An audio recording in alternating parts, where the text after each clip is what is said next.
Hello everyone, welcome to the channel Physics for You. Uh, Today I am going to explain a simulation which explains how a charge can be affected in the presence of magnetic field. So in the simulation I will try to correlate the relation between the magnetic field and the velocity and the charge of a particle and the force which experienced by the charge. So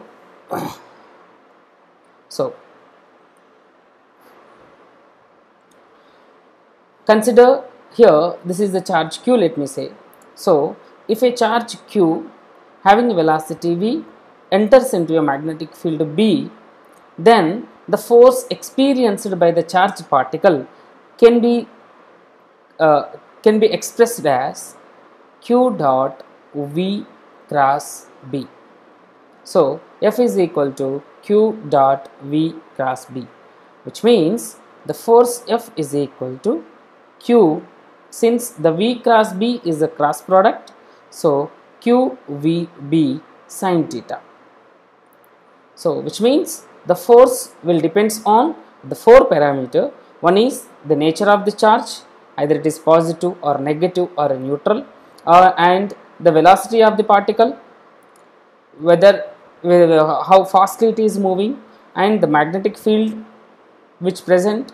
So whether the magnetic field is parallel to the velocity or perpendicular to the velocity, and here the theta which represents the angle between the velocity vector and magnetic field. For example, let me say in this simulation, so here initially I am assuming that, so this is the velocity vector and these lines represents the magnetic field. Initially the velocity vector and the magnetic field are parallel to each other, which means the theta is equal to 0. As we all know, sine 0 is equal to 0, which means force must be equal to 0 for theta is equal to 0.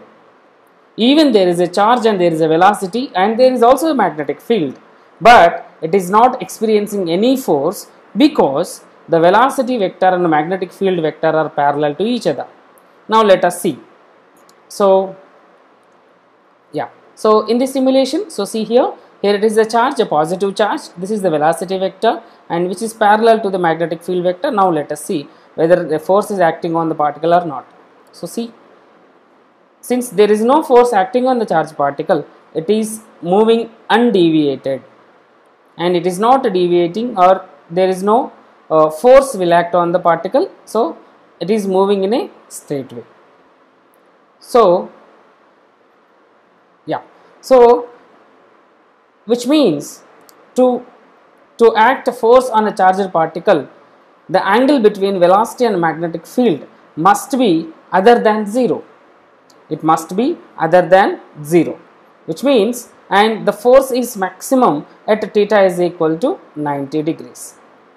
The force is maximum at theta is equal to 90 degrees. Now what I will do, let me change the orientation of the magnetic field. So see here, I am taking initially I have taken a parallel field, now I am taking a perpendicular field.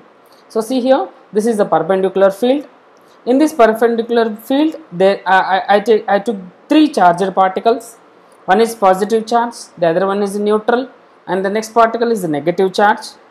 Now let us see how these particle will affect, or how this particle is going to be deviated when these are moving in a magnetic field.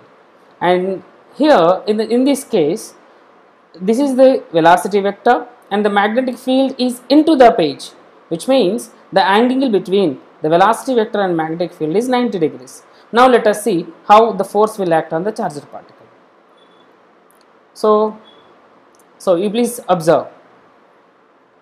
So let me show you once again. So please see here. So the positive charge particle deflects toward the left side, the negative charge particle deflects toward the right side, and the neutral particle, which means q is 0. So no force acting on it, it is moving with undeviation. No deviation is observed for the neutral particle. So how this positive charge is deflecting toward the left and why the negative charge deflecting towards the right, that is based on the Fleming's left hand rule. So according to the Fleming's left hand rule, so if you could stretch your left hand, the three fingers perpendicular to each other, then the forefinger represents the magnetic field and the middle finger represents the velocity. Then the thumb shows the force acting on the charged particle. And if it is positive, then the force will be towards the left, and if it is negative, then the force will be opposite to the Fleming's left hand rule. So yeah, so this is according to Fleming's left hand rule. So we can conclude that when the theta is equal to 90 degrees, so the maximum force will act on the charged particle, that is QVB. If it is a positive charge, then force will be in the left direction. If it is a negative charge, the force is in the opposite direction, which means in the right direction, that we are observing here. Now let me see what will happen if I increase the velocity of the charged particle. So here till now we have observed that what is the force on different charged particles. Now I am going to explain you what will happen if you change the velocity of the particle, velocity of the charged particle. So before that, first I need to explain. So here first let me explain what will happen if I allow the particle for the continuous deflection. So you please observe here, if the magnetic field is sufficient enough, the charged particle will complete a circular motion. So due to this continuous force on charged particle, so either it is positive or negative, it is continue in a circular motion. So in a circular motion,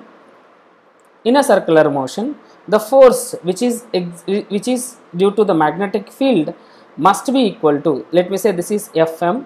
So the force due to magnetic field must be equal to the centripetal force Fc, which is equal to mv square by r. This force will exist because of the circular motion of the charged particle. So this is equal to QVB. Now from this relation, if I cancel V and V, I will just try to note down the relation for the radius. R is equal to mv by QB. So here I want to clarify one. I want to tell you one concept here. The radius of a charged particle in a magnetic field R is directly proportional to the velocity of the charge, which means more the velocity, more the radius, and the radius of the charged particle is inversely proportional to the magnitude of the charge. So more the magnitude of the charge, less the radius. Now let us show you these two concepts. So how the radius of the charged particle will depends on the velocity, how the radius of the charged particle will depends on the charge. Now let me show you. So yeah, so let me reset this one. So now, so see here, if I click here, the plus q, plus 2q, plus 3q, three charges will come here. So see here, this is the charge with the 3q, this is the charge with the 2q, this is the charge with the q. Now let us observe what will happen. So see, the inside charge which is with the 3q, and the next one is the 2q, and the outermost will be the plus q. So which means more the charge, less the radius. So see here, that is proved here. Now let us see what will happen if you increase the velocity.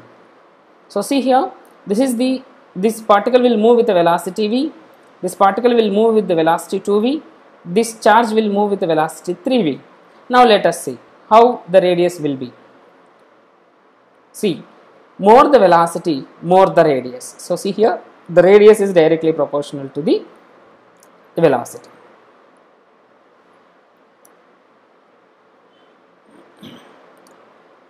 So yeah,